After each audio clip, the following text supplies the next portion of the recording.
आज हम लोग कुछ कुछ टूल्स के कॉन्सेप्ट करने जा रहे हैं, जिसमें एक जैक्ड एरे है, एनकैप्सुलेशन है, एब्स्ट्रैक्ट क्लास है और मेथड्स हैं। ये काफ़ी इंपॉर्टेंट पार्ट है टूल्स के अकॉर्डिंगली। अगर आप इंटरव्यू वगैरह देने जाते हो, इंटरव्यू के पॉइंट ऑफ व्यू से अगर आप देखते हो, तो ये जो पॉइंट्स हैं ना, काफ़ी इंपॉर्टेंट पॉइंट्स हैं। इसमें इंटरव्यूअर आपसे वो एग्जाम्पल पूछता है और अब आपसे पूछता है कि आप मुझे इम्प्लीमेंट करके दिखाओ। तो मैं एक छोटा छोटा सा प्रोग्राम आपको देता हूँ, बताता हूँ आपको, उसको आप लोग ध्यान से देखोगे और उसको आप लोग यूज कर सकते हो। जैसे देखो, एक जैक्ड एरे का कॉन्सेप्ट आया है, काफी इंपॉर्टेंट कॉन्सेप्ट है। इस कॉन्सेप्ट के अंदर हम लोगों ने पहले जो किया था वो क्या किया था, हम लोगों ने एरे किया था और एक 2 डायमेंशनल एरे किया था। राइट, हम लोग क्या करते हैं, हम लोग एरे के अंदर में हम लिस्ट ऑफ वैल्यूज को हम लोग डिक्लेयर कर सकते हैं और उसको हम लोग लिस्ट ऑफ वैल्यूज को हम लोग ऐसा अरेंज करके एक पूरा का पूरा शेप बना सकते हैं। जैसे मूवी टिकटिंग वगैरह में यूज होता है, ये ऑनलाइन शॉपिंग वगैरह में यूज होता है, यहाँ पे मल्टीपल कस्टमर्स हैं, मल्टीपल प्रोडक्ट्स हैं, तो इस तरह से हम लोग उस एनवायरमेंट में उसको यूज कर सकते हैं। लेकिन क्या होता है, जो आपका 2 डायमेंशनल एरे है ना, वहाँ पे वेस्टेज ऑफ मेमोरी होती है। वेस्टेज ऑफ मेमोरी का मतलब क्या, कि अगर सपोज कर लो तुम्हारे पास में एक रोज एंड कॉलम्स आपने लिया, तो मान लो अपने 50 रोज हैं और 50 कॉलम्स हैं, तो 50 रोज एंड 50 कॉलम्स के अकॉर्डिंगली जो आपको पूरा ऑक्यूपाई कर रहा है ना, जरूरी नहीं है ना कि आपके हर एक रो के अंदर में उतना ही उस लेवल का डेटा हो सकता है कोई किसी में 50 हो, किसी में 40 हो, किसी में 30 हो, किसी में 20 हो, किसी में 1 हो। तो अगर आप 1 लेते हो तो 49 वेज चला गया ना तुम्हारा कॉलम, कॉलम का साइज तुम्हारा 49 वेज चला गया। जहाँ पे सेकंड रो है, सेकंड रो के अंदर में तुम्हारे पास कोई कॉलम्स है, सब उसको 10 यूज किया तो बाकी तो वेज चला गया। तो इस अकॉर्डिंगली तुम्हारे हमारा डेटा जो है काफी वेस्ट हुआ। तो उस डेटा को हम लोग क्या करेंगे, वेस्ट को बचाने के लिए हम लोग क्या करते हैं, हम लोग यहाँ पे जैक्ड एरे यूज करते हैं। तो जैक्ड एरे बेसिकली कहते हैं क्या इसको, एरे ऑफ एरेज। एरे के अंदर में एरे क्रिएट करना, मतलब एक रो के लिए अलग एरे है, कॉलम के लिए अलग एरे है। ठीक है, रोज आपको स्पेसिफाई करेगा कितने रोज चाहिए और उस रोज के अंदर में हम स्पेसिफाई करेंगे कितने कॉलम चाहिए। जितना मुझे कॉलम चाहिए उतने कॉलम, जैसे कि मूवी टिकट में जाते हैं बुकिंग कराने, 5 काउंटर्स है, 5 काउंटर्स में हर एक रो के अंदर में जरूरी तो नहीं है ना सेम कस्टमर का लेंथ हो, किसी में 10 भी हो सकते हैं, किसी में 20 भी हो सकते हैं, 100 भी हो सकते हैं।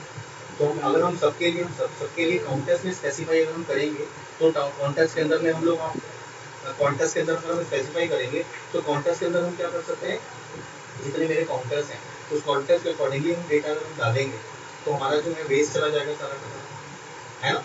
मतलब हमने काउंटर के अकॉर्डिंगली कर दिया कि हर एक काउंटर पे हमने 50 का 100 का एरे लगा दिया, तो जरूरी तो नहीं है कि हर एक काउंटर पे 100 कस्टमर्स आएंगे, किसी में 10 भी आ सकते हैं, किसी में 20 भी आ सकते हैं, किसी में 150 भी आ सकते हैं।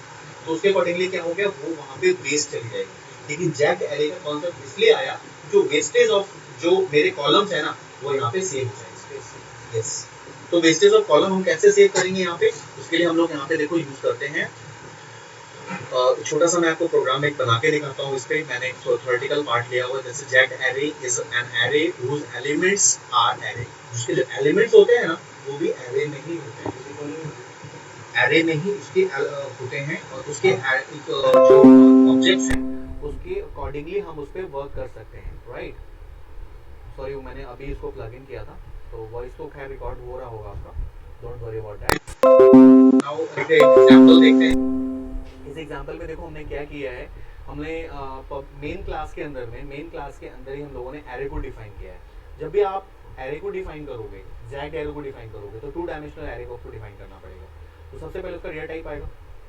डेटा टाइप उसका फ्लोट भी हो सकता है, स्ट्रिंग भी हो सकता है, उसका इंट भी हो सकता है, कुछ भी हो सकता है। और उसके बाद हम लोगों ने उसका ऑब्जेक्ट का नाम लिया, दिस इज नेम ऑफ, मैंने यहाँ पे जैक ले लिया, is equal to new string, जिसके अंदर मैंने रो डिफाइन किया। ये रो है, कॉलम हमने डिफाइन नहीं किया। कॉलम कौन करेगा, यूजर इनपुट करेगा। यस, तो हम लोगों ने कॉलम इनपुट यहाँ पे डिफाइन नहीं किया है। जो मैंने यहाँ पे आपको स्टैटिकली मैंने आपको डिफाइन किया है, ये आप यूजर से इनपुट ले सकते हो।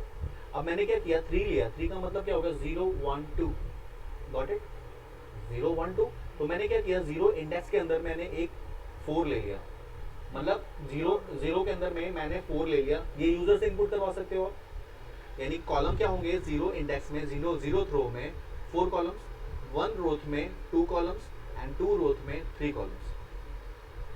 ठीक है, और उसके बाद मैंने उसी को प्रिंट करा दिया कंसोल डॉट राइट लाइन में। तो हमने एंटर वैल्यूज किया, जो वैल्यूज हम डाल रहे हैं। तो यहाँ पे देखो हमने 0 के लेंथ को पहले लिया है, तो 0 का लेंथ क्या है, 4 है। फिर हमने क्या किया, 1 का लेंथ लिया है, और फिर हमने 2 का लेंथ लिया है, सबको प्लस करा दिया। तो ये क्या हो गया, 4 + 2 + 3 इज इक्वल टू 9। 9 वैल्यूज आ गई। ठीक है, तो 9 वैल्यूज आपसे इनपुट कराएगा। 9 वैल्यूज इनपुट कराने के बाद हमने यहाँ पे देखो 2 लूप लिए हैं, एक लूप लिया है जो हम इनपुट करा रहे हैं और एक लूप लिया है उसी को हम लोग को शो कराने के लिए। तो यहाँ पे एक लूप पे हमने क्या किया, फॉर इंट इंटीजर टाइप का रो लिया जिसका 0 एंड रो जो होगा वो माइनस होगा किससे, जैक एरे की लेंथ से होगा, और रो को हम लोगों ने क्या किया, प्लस प्लस कर दिया, यानी कि पोस्ट इंक्रीमेंट। एक फॉर लूप बनाई, उस फॉर लूप के अंदर में एक दूसरा एक और लूप चलाया है जिसका नाम है कॉलम के लिए। ये तो रो का लिए हो गया ना, रो कितने नंबर ऑफ रोज कितने स्पेसिफाई कर रहे हैं, 3, ये 3 रोज हमने स्पेसिफाई कर दिया। अब इस प्रूफ में जो माइनस होगा ये जैक एरे का लेंथ से माइनस होना चाहिए, और हमने इफ और फिर दूसरा लूप चलाया for int column is equal to 0, integer type का, और कॉलम का जो स्पेस होगा वो क्या होगा, कॉलम के रो के माइनस होगा, यानी कि जैक रो का जो रो होगा ना उसके लेंथ से माइनस होगा। जैक का रो कितना है इस टाइम पे, रो हमारा 3 है ना, 3 रो से माइनस होगा, यानी कि 3 के कोवेलेंट होना चाहिए, यानी कि 4 नहीं जाएगा ना, वो नहीं, 0 1 2 तक जाएगा, 3 जैसे आएगा वो एग्जिट कर जाएगा, तो लेंथ से माइनस होगा। और इसके अंदर में हमने फिर कॉलम को क्या किया, पोस्ट इंक्रीमेंट कराया। फिर हम लोगों ने क्या किया, जैक एरे के अंदर में रोज एंड कॉलम को शो करा दिया कंसोल डॉट राइट लाइन के थ्रू, यानी कि जितने भी रोज होंगे जितने भी कॉलम्स होंगे वो स्पेसिफाई हो जाएंगे जितने तुम इनपुट करोगे। जो हम इनपुट करेंगे उसी को हम लोग यहाँ पे डिस्प्ले करा रहे हैं। तो हमने क्या लिखा, कंसोल डॉट राइट लाइन में display values of the jag array, जो हम लोग इनपुट कर रहे हैं उसी को डिस्प्ले करा रहे हैं। सेम को हम लोगों ने यहाँ पे लिखा है जिसमें हम लिखा int row is equal to 0 and row के अंदर में क्या होगा, लेंथ, जैक का रो का लेंथ होगा माइनस में and row plus plus, right. अब यहाँ पे देखो कंसोल डॉट राइट लाइन आया, राइट लाइन में हमने क्या लिखा, जो हम लोगों ने यहाँ पे इनपुट कराया था उसी को हम लोगों ने आउटपुट कर दिया। देखो यहाँ पे इनपुट को जैक कराया था, यहाँ पे हमने आउटपुट दिखाने की, जो भी हम लिखेंगे उसको हम यहाँ पे आउटपुट पे शो कर देंगे, और उसके बाद इनपुट को हम लोग कराने के लिए हमने कंसोल डॉट रीड लाइन कर दिया, तो उसको रीड कर लेगा। अब इस प्रोग्राम को आप देखो जैक एरे का, मैं इसको रन कराता हूँ। तो जैसे हम यहाँ पे रन करा रहे हैं, सबसे पहले क्या किया इसने, ये सारे नंबर, ये जो कंसोल डॉट राइट लाइन लिखा था इसकी वैल्यू को पहले उसने प्लस किया। वैल्यू कितनी है, 4 2 एंड 3, दिस इज इक्वल 9।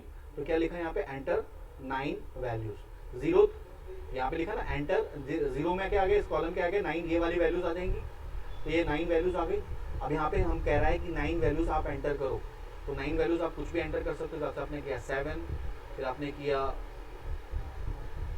6 5 4 3 2 1, कितनी वैल्यूज होगी, 1 2 3 4 5 6 7 8 एंड 9। ये आपने एक नंबर ऑफ वैल्यूज आपने एंटर किया। एंटर करने के बाद आपके क्या आ रहा है, display values of jag array.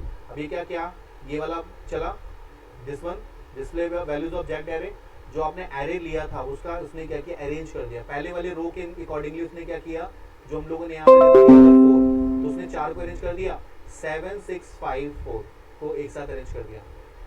फिर दूसरे वाले को अरेंज किया, उसमें दो चाहिए, 2 एरे चाहिए, इस लूप के अकॉर्डिंगली किया, इसकी वैल्यू उठाई और प्लस माइनस करके उसने 3 एंड 2 को एक साथ अरेंज कर दिया, और लास्ट में 3 को फिर 1 8 9 को एक साथ अरेंज कर दिया। Got it. मतलब जितनी हमारे पास में फ्रीक्वेंसी रहेगी उसके अकॉर्डिंगली हम लोग उसको डेटा को सेट कर सकते हैं। तो वेस्टेज तो बच गया ना। सपोज करो मैं यहाँ पे 4 लेता, 4 स्पेसिफाई यहाँ भी करता, 4 स्पेसिफाई यहाँ करता, तो यहाँ 2 का वेस्ट था, 2 कॉलम के लिए वेस्ट था मेमोरी, यहाँ पे 1 कॉलम के लिए वेस्ट था मेमोरी, लेकिन मैंने उतनी ही रो में स्पेसिफाई किया जितना मुझे को जरूरत है, जितना मुझे चाहिए। Got it. तो इसको हम लोग कहते हैं जैक्ड एरे। ये काफी फ्रीक्वेंटली क्वेश्चन पूछता है जब तुम इंटरव्यूज वगैरह में जाते हो ना, इंटरव्यू के काफी फ्रीक्वेंट क्वेश्चन है, क्योंकि अभी नया इंट्रोड्यूस हुआ है मेमोरी सेव के लिए। Now the second one is abstraction, abstract class, sorry abstract class देखते हैं। एब्स्ट्रैक्ट क्लास क्या होती है?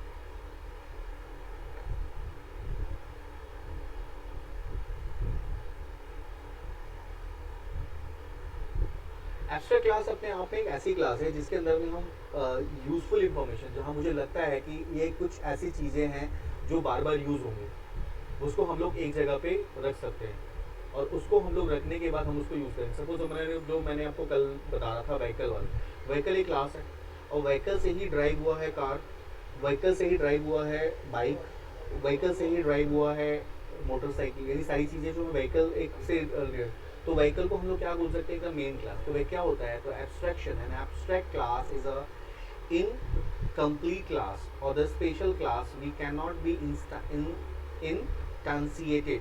The purpose of the abstract class is to provide a blueprint of the derived class and set some rules what the derived classes must implement when they inherit an abstract class.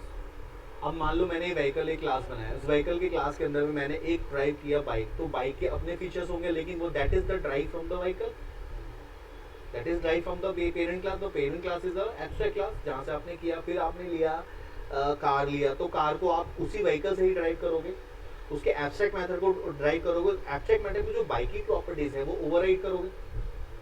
ठीक है, तो this is called blueprint. अब बोल सकते हो we can use the abstract class as a base class. abstract class को हम as a base class use कर सकते हैं, और base class के अंदर में base class कर सकते हैं. and the derived class must implement abstract definition. ठीक है, an abstract method must be implemented in all non abstract classes using the override keyword. है ना, जब आप abstract method को implement करोगे तो override keyword आपको यूज करना पड़ेगा. after overloading the abstract method is in the non abstract class. the abstract method जो होगा वो non abstract method में होगा, नहीं कि दूसरा क्लास होगा जिसमें non abstract method है, वो जाके उसको override करेगा. we can derive this class in another classes and again we can override the same abstract method with it. मतलब सेम मेथड जो ड्राइव क्लासेस में है उसको आप पेरेंट क्लास में ओवरराइड मेथड के थ्रू क्या करोगे, ड्राइव कर दोगे. यानी तुमने वहां से तो व्हीकल क्लास की प्रॉपर्टी ली, तुम डिफाइन क्या करने जा रहे हो, कार, तो तुम कार की प्रॉपर्टी डिक्लेयर करोगे. तो जब कार की करोगे तो जो पेरेंट वाला जहाँ पे एब्स्ट्रैक्ट मेथड बना हुआ है उसको ओवरराइड करना पड़ेगा, तभी तो इंप्लीमेंट होगा. तो इस तरह से तुम इंप्लीमेंट कर सकते हो. तो छोटा सा एग्जाम्पल यहाँ पे देखते हैं. जैसे कि मैंने क्या किया, एक पब्लिक क्लास बनाया है व्हीकल नाम से, सॉरी एक पब्लिक क्लास बनाया, एब्स्ट्रैक्ट क्लास बनाई. एब्स्ट्रैक्ट क्लास के अंदर हमने व्हीकल लिया, उस व्हीकल के अंदर हम लोगों ने एक पब्लिक एब्स्ट्रैक्ट मेथड बनाया. This is abstract method, this is abstract class. ध्यान रखना कि एब्स्ट्रैक्ट क्लास के अंदर जो मेथड बनेगा वो एब्स्ट्रैक्ट कीवर्ड से ही बनेगा. तो यहाँ पे एब्स्ट्रैक्ट मेथड बना, एक मेथड बनाया, उसका हम एब्स्ट्रैक्ट के नाम से ही लेंगे उसको. तो एब्स्ट्रैक्ट हमने वॉइड टाइप रिटर्न लेकर डिस्प्ले नाम से एक हमने बनाया एब्स्ट्रैक्ट मेथड. इसके बाद हम लोगों ने क्या किया, एक दूसरी क्लास बनाई है. उस क्लास का नाम क्या है, बस. बस is derive from the vehicle, तो बस नाम से बनाई. बस के अंदर हम लोगों ने क्या किया, हम लोगों ने एब्स्ट्रैक्ट क्लास को यहाँ पे स्कोप रेजोल्यूशन ऑपरेटर के थ्रू हम लोगों ने क्या बना दिया, ड्राइव क्लास. अब मैंने इसको ड्राइव बनाया. अब यहाँ पे हमने क्या किया, हमने डिस्प्ले नाम से ही एक मेथड बनाना है. तो डिस्प्ले नाम से हम नहीं बना सकते हैं, लेकिन हमने जब इस क्लास में हम बनाएंगे सेम नाम की प्रॉपर्टी को यूज़ करेंगे. हम सेम पेरेंट क्लास के, इस एब्स्ट्रैक्ट क्लास के इस मेथड को यूज़ करना चाहते हैं, तो यहाँ पे मुझे कीवर्ड यूज़ करना पड़ेगा ओवरराइड. Got it. तो हमने क्या लिखा, ओवरराइड वॉइड डिस्प्ले सेम. और उसके बाद हम लोगों ने यहाँ पे जो प्रिंट कराया, क्या कराया, console dot write line vehicle is बस. देखो मेथड जो डिक्लेयर्ड है, एब्स्ट्रैक्ट मेथड है, वो इस क्लास में डिक्लेयर्ड है, लेकिन उसका जो इम्प्लीमेंटेशन है वो कहाँ हो रहा है, यहाँ पे ड्राइव क्लास. मैं यहाँ पे मैंने इसको डिक्लेयर किया है, बट इम्प्लीमेंट कहाँ पे किया है, ड्राइव क्लास में. फिर मैं उसी सेम को मैं उठा रहा हूँ, एक दूसरा क्लास बनाया मैंने कार को, कार के अंदर में मैंने फिर इम्प्लीमेंट किया कार के अकॉर्डिंगली. ठीक है ना. फिर उसके बाद फिर मैंने मेन बाइक के अंदर में मैंने बाइक नाम से बनाई, और बाइक के अंदर में बाइक की इम्प्लीमेंटेशन है. यानी कि जहाँ जो आप ड्राइव क्लास बना रहे हो उस क्लास में उस क्लास की इम्प्लीमेंटेशन उस क्लास के अंदर होगी. That is drive from the parent one, that is the drive from the parent one. अब मैंने क्या किया, इस जब ये ड्राइव हो गया तुम्हारा बस, यहाँ ड्राइव हो गया कार, यहाँ ड्राइव हो गया बाइक. अब मैं यहाँ पे मैं व्हीकल का, ये जो व्हीकल है, इस व्हीकल का एक ऑब्जेक्ट क्रिएट करूँगा, यानी एब्स्ट्रैक्ट क्लास का एक ऑब्जेक्ट क्रिएट करूँगा, और उसके थ्रू मैं कॉल कर सकता हूँ बस को, उसके थ्रू मैं कॉल कर सकता हूँ कार को, उसके थ्रू मैं कॉल कर सकता हूँ बाइक को. तो मैं देखो यहाँ पे मेन मेथड में जो एब्स्ट्रैक्ट क्लास का मेन मेथड है, इस मेन मेथड में मैंने क्या किया, व्हीकल वी के नाम से एक ऑब्जेक्ट बनाया एब्स्ट्रैक्ट क्लास का. जो मेरा एब्स्ट्रैक्ट क्लास है उसका नाम क्या है यहाँ पे, व्हीकल. तो व्हीकल का मैंने एक ऑब्जेक्ट क्रिएट किया, इसका नाम है वी. तो वी के साथ हमने क्या किया, v is equal to new car. तो ये कार स्पेसिफाई करेगा, और कार का डिस्प्ले मेथड को मैंने कॉल कर दिया. यानी कि जब मैं इसको कॉल करूंगा तो कार का जो इम्प्लीमेंटेशन मेथड है, ये वाला डिस्प्ले का इम्प्लीमेंटेशन मेथड है, जो कि ओवरराइड कीवर्ड से स्पेसिफाई किया हुआ है, जो किसको कॉल कर रहा है, जो किसको कॉल कर रहा है, इस मेथड को कॉल कर रहा है डिस्प्ले वाले को, क्योंकि इसका नाम ये है. ये इसको कॉल कर रहा है। तो जब ये कॉल करेगा तो क्या करेगा, मैसेज क्या आएगा, जब मैं बस वाले को कॉल करूंगा तो व्हीकल इज बस, जब मैं इसको कॉल करूंगा तो व्हीकल इज कार, जब मैं इसको कॉल करूंगा तो व्हीकल इज बाइक। तो मैंने देखो यहाँ पे क्या किया है, व्हीकल के अंदर में हम लोगों ने वी के अंदर में कार को कॉल किया, फिर उसी वी के अंदर में उसी एब्स्ट्रैक्ट क्लास के थ्रू हम लोगों ने डिस्प्ले मैसेज किसका वर्क किया है, बाइक के लिए। फिर हमने उसी मेथड के थ्रू हम लोग डिस्प्ले मेथड उसको कॉल किया है बस का, कंसोल डॉट रीड लाइन। तो अब देखो इस प्रोग्राम को हम देखते हैं, एब्स्ट्रैक्शन के इस प्रोग्राम को देखते हैं। तो उसके लिए मैं यहाँ से इसको स्टार्टअप में कर देता हूँ। दिस इज एब्स्ट्रैक्ट क्लास, और एब्स्ट्रैक्ट क्लास में देखो सेम चीज़ मैंने वही इम्प्लीमेंट किया है जो मैंने आपको भी बताया था। अब इसमें देखो मैं इसको रन कराता हूँ, इसमें डिस्प्ले क्या करेगा, उसी वे जो एब्स्ट्रैक्ट क्लास था उसी के अकॉर्डिंगली उसने क्या शो करा दिया, उसने उसी के थ्रू शो करा दिया कि व्हीकल इज कार, उसी व्हीकल क्लास के थ्रू क्या शो किया, व्हीकल इज बाइक, उसी का क्लास के थ्रू क्या शो कर दिया, व्हीकल इज बस। यानी मेन एब्स्ट्रैक्ट क्लास के थ्रू हमने सारी जो ड्राइव क्लास की थी उसको कर दिया। तो इससे हमने क्या समझा, इससे हम ये समझते हैं कि जो हमारे पास में एक चीज़ जो बार बार यूज़ होने वाली है उसको हम लोग एक सेपरेट एब्स्ट्रैक्ट क्लास उसका हम क्रिएट कर सकते हैं। एब्स्ट्रैक्ट क्लास में क्या होता है, एब्स्ट्रैक्ट क्लास और एब्स्ट्रैक्ट मेथड एब्स्ट्रैक्ट क्लास में होती है। एब्स्ट्रैक्ट क्लास में कभी भी एब्स्ट्रैक्ट क्लास की इंप्लीमेंटेशन नहीं होगी, ये ध्यान रखना। मेथड की इंप्लीमेंटेशन नहीं होगी, जो एब्स्ट्रैक्ट मेथड होगा उसकी implementation always in a drive class होगी, कभी भी उस क्लास में नहीं होगी जिस क्लास के अंदर में एब्स्ट्रैक्ट क्लास के लाइक एब्स्ट्रैक्ट क्लास डिफाइन है। जहाँ तुम्हारे एब्स्ट्रैक्ट, जैसे कि अगर मैं बोलूँ यहाँ पे इसमें आके ये जैसे मैंने क्लास बनाया this is abstract class vehicle, तो व्हीकल के अंदर में जो एब्स्ट्रैक्ट मेथड बनाया मैंने, उस एब्स्ट्रैक्ट मेथड का जो इम्प्लीमेंटेशन है वो इस क्लास में है, वो इस क्लास में नहीं है। जैसे मास्टर पेज होता है, मास्टर पेज के अंदर में जो कंटेंट प्लेस होल्डर डालते हैं, वो कंटेंट प्लेस होल्डर कहाँ डालते हैं, उसमें डालते हैं जो कंटेंट पेज बनाते हो। जैसे उस मास्टर पेज से तुमने एक पेज तुमने बनाया, सपोज कर लो लॉगिन का पेज बनाया, तो लॉगिन का कंटेंट डालोगे ना, अगर तुम उसको उठा के मास्टर पेज पे ही डाल दोगे तो हर एक पेज पे आ जाएगा, हर एक पेज पे कंटेंट पे आ जाएगा। तो तुम उसको कहाँ पे इंप्लीमेंट करते हो, जहाँ तुम उसकी ज़रूरत पड़ती है,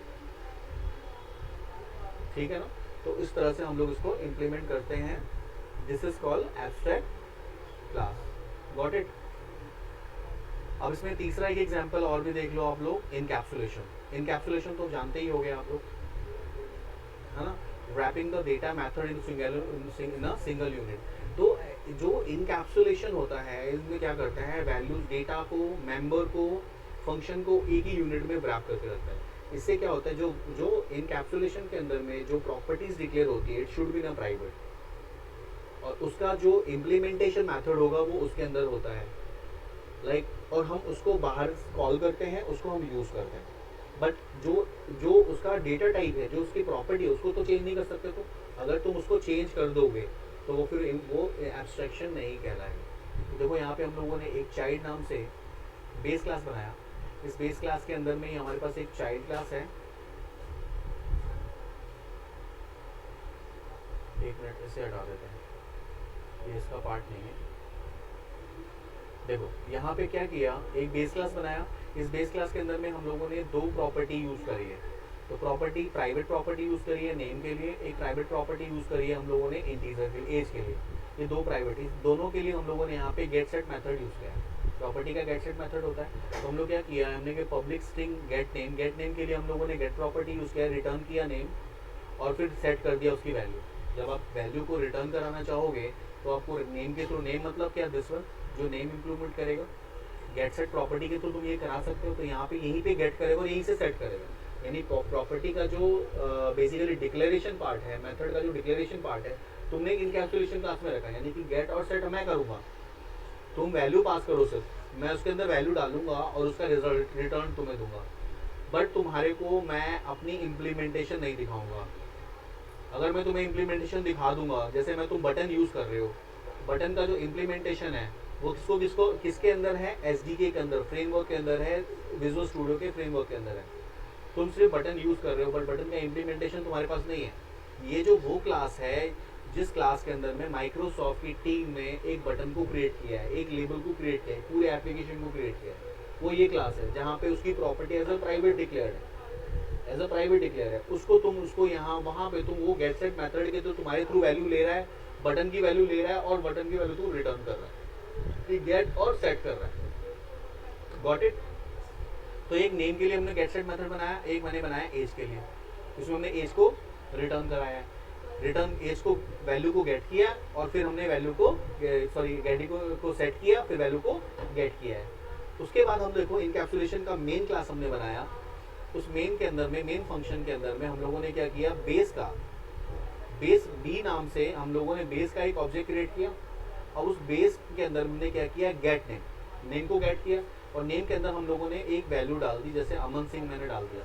और कंसोल डॉट राइट लाइन में क्या करेगा, name is name of the student is this, यहाँ आप वैल्यू डाल रहे हो, यहाँ पे आप उसके अंदर में वैल्यू को क्या कर रहे हो, सेट कर रहे हो, ये जाएगा वहाँ पे ऊपर और वहाँ जाके वैल्यू को गेट करेगा। देखो कैसे वर्क हो रहा है, मैं यहाँ पे मेन पे लगा देता हूँ और इसको मैं यहाँ से एग्जीक्यूट कराता हूँ। यहाँ से मैंने इसे इसको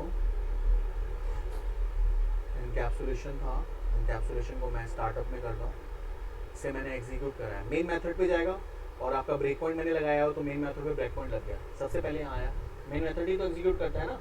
कभी भी अगर आप कंसोल एप्लीकेशन में वर्क करते हो तो आपके पास में जो क्लास होती है उस क्लास के अंदर जो मेन क्लास होगा, मेन फंक्शन होगा, वही पहले एग्जीक्यूट करता है। तो मेन फंक्शन पे गया, मेन फंक्शन पे जाने के बाद देखो यहाँ पे कर्सर का पॉइंटर आया, मैं इसको अब कंपाइल करा रहा हूँ। तो मैंने यहाँ पे स्टेप इन किया, सबसे पहले क्या किया, बी का एक ऑब्जेक्ट बनाएगा, तो बी का ऑब्जेक्ट बनाने के बाद क्या किया, बी के अंदर में उसने गेट किया, गेट नेम, गेट नाम प्रॉपर्टी है, फिर कंसोल डॉट राइट लाइन के अंदर उसने क्या किया, गेट के मेथड को डिस्प्ले करा दिया। उसके बाद फिर कहाँ जाएगा, फिर जाएगा बी डॉट, बी किसका नाम है, बेस क्लास का ऑब्जेक्ट है, बेस क्लास के अंदर में गेट एज के अंदर क्या, एज को लिया, कंसोल डॉट राइट लाइन के अंदर में क्या किया, एज को शो करा दिया, फिर वो इन्फॉर्मेशन को राइट करा देता और आपके पास आउटपुट क्या आ जाता है, name of the student is Aman Singh and the age of the student is 25। आपने क्या किया, ये तुम्हारे लिए एक बटन है, यहाँ पे तुमने एक बटन यूज किया हुआ है, बटन के अंदर में तुम कौन सी कोडिंग लिख रहे हो, ये तुम्हारा कोड है। सपोज करो तुम्हारे लिए ये लॉगिन के लिए तुमने एक बटन लिया, उस बटन की कोडिंग तुम्हारी ये ली है, ये तुम्हारा टेक्स्ट बॉक्स है और टेक्स्ट बॉक्स की कोडिंग तुमने ये ली है 25। ये क्या कर रहा है, जब ये तुम इसको कॉल कर रहे हो तो ये जा रहा है बेस क्लास से, यहाँ पे इसकी प्रॉपर्टी के थ्रू जो तुम्हारा यहाँ पे डिक्लेयर्ड है, जो कि प्राइवेट है, यहाँ से वो तुम्हारी वैल्यू को गेट कर रहा है और सेट कर रहा है, सेट करके रिटर्न कहाँ पे करा रहा है, तुम्हारे पास, यानी इम्प्लीमेंटेशन मेथड जो है वो कहाँ पे है, एसडीके के पास है, जो कि माइक्रोसॉफ्ट के पास। उसके तुम बटन तो तुम यूज कर रहे हो, लेकिन बटन की डेफिनेशन तुम्हारे पास नहीं है। This is called data hiding. Data hiding कहते हैं ना, डेटा हाइड हो रहा है ना, हमें नहीं पता कि ये बटन या जो बी का इम्प्लीमेंटेशन क्या है, मुझे नहीं पता कि ये गेट नेम का इम्प्लीमेंटेशन क्या है, वो यहाँ पे इस क्लास को पता है। This is call base class और ये बेस क्लास के थ्रू वो कॉल होके आ रहा है। क्लियर है? तो ये जो टॉपिक्स हैं आपके काफ़ी इंपॉर्टेंट हैं। इसमें एक और टॉपिक है, आई थिंक आपने जैक एरे कर लिया, एब्स्ट्रैक्ट क्लास कर लिया और मेथड्स, मेथड्स तो जानते ही हो, मेथड्स अ वेरी इंपॉर्टेंट पार्ट। मेथड्स के अंदर में जैसे कि मैंने आपको बताया था कि मेथड्स जो होते हैं वो एक रिटर्न टाइप होते हैं, एक नल टाइप होते हैं और एक होता है स्टैटिक मेथड, एक होता है नॉन स्टैटिक मेथड। तो स्टैटिक मेथड के अंदर देखो यहाँ पे मैंने स्टैटिक मेथड डिक्लेयर किया है सम के लिए। तो जब मैं स्टैटिक मेथड में डिक्लेयर करता हूँ तो कभी भी प्रोग्राम के अंदर में मुझे क्लास बनाने की ज़रूरत नहीं पड़ेगी, मैं डायरेक्टली इस क्लास के थ्रू इस स्टैटिक मेथड को कॉल कर सकता हूँ जिसका नाम सम है। अगर मैं यहाँ पे स्टैटिक नहीं लगाता तो मुझे क्या करना पड़ेगा, इस प्रोग्राम का इसका एक इस क्लास का ही मुझे पहले ऑब्जेक्ट क्रिएट करना होगा, उस ऑब्जेक्ट के साथ में फिर मैं इसको कॉल कर सकता हूँ।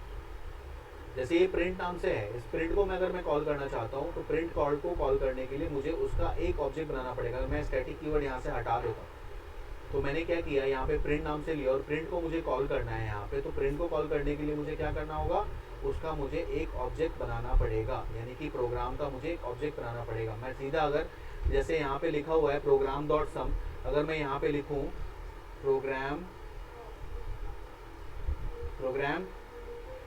डॉट में लिखूंगा तो वो जो प्रॉपर्टी मेरी है वो नहीं आएगी। देखो आ रही है क्या, जिसका नाम क्या है प्रिंट, क्या ये प्रिंट प्रॉपर्टी आपके पास आ रही है? यहाँ पे प्रिंट प्रॉपर्टी नहीं आ रही है ना आपकी, क्योंकि वो स्टैटिक मेथड नहीं है। अगर आपको प्रिंट मेथड को कॉल करना है तो आपको क्या करना होगा, इसका एक ऑब्जेक्ट बनाना पड़ेगा, यानी कि इस क्लास का एक ऑब्जेक्ट बनाओगे तब तुम उस नॉन स्टैटिक मेथड को कॉल कर सकते हो। वो नॉन स्टैटिक मेथड है। अब तुम यहाँ पे p डॉट प्रिंट लिख सकते हो, p डॉट देखो प्रिंट आ गया तुम्हारे पास। अब तुम ये लिख सकते हो, अब तुम इसको कॉल कर सकते हो।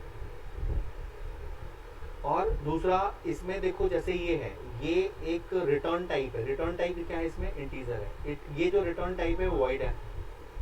वॉइड मतलब नल, ये नल रिटर्न करेगा। ये रिटर्न टाइप इसका क्या है, ये रिटर्न टाइप इंटीजर है। देखो यहाँ पे रिटर्न इंटीजर रिटर्न कर रहा है ना।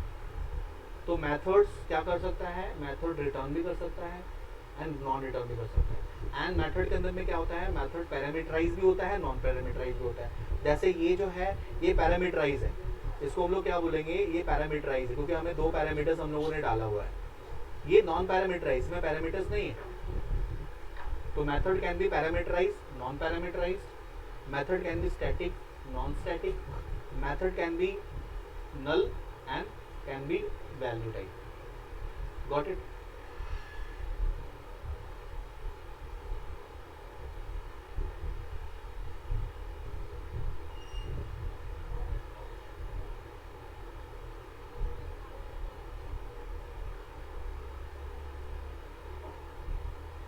देखो तुम्हारी हेलो जो हमने पी नाम से ऑब्जेक्ट बनाया था उसकी वैल्यू उसने कर दिया। एंटर एनी नंबर, जैसे 2 नंबर के लिए नीचे वाला जो प्रोग्राम बनाया था हमने 2 नंबर को ऐड करने के लिए सम के लिए मैंने एक नंबर डाला यहाँ पे 45। एंटर द सेकेंड नंबर, मैंने डाला यहाँ पे 45 + 45 is equal to the sum of total number is 90। ये मेरा स्टैटिक मेथड है, ये मेरा स्टैटिक मेथड है। जो स्टैटिक मेथड के थ्रू यहाँ पे उसने वैल्यू को रिटर्न कराया। दिस इज देखो ये वाला कोड के थ्रू। यहाँ पे हमने एंटर नंबर लिया, फिर हमने नंबर को इनपुट कराया m के साथ में, राइट। और उसके बाद फिर हमने दूसरा एक नंबर लिया, फिर हमने इनपुट कराया k के अंदर में। प्रोग्राम के सम के अंदर में m और k के पैरामीटर्स को हमने डाल दिए। तो जब सम लेंगे तो ये पैरामीटर लेगा, ये को है पैरामीटराइज। ये पैरामीटर मांगेगा, बिना पैरामीटर मांगे ये कभी रन नहीं करेगा, क्योंकि सम जो तुमने बनाया हुआ है ये पैरामीटराइज बनाया हुआ है। यहाँ पे पैरामीटर नहीं मांगा, क्यों नहीं मांगा, क्योंकि ये वॉइड टाइप है, रिटर्न नल है।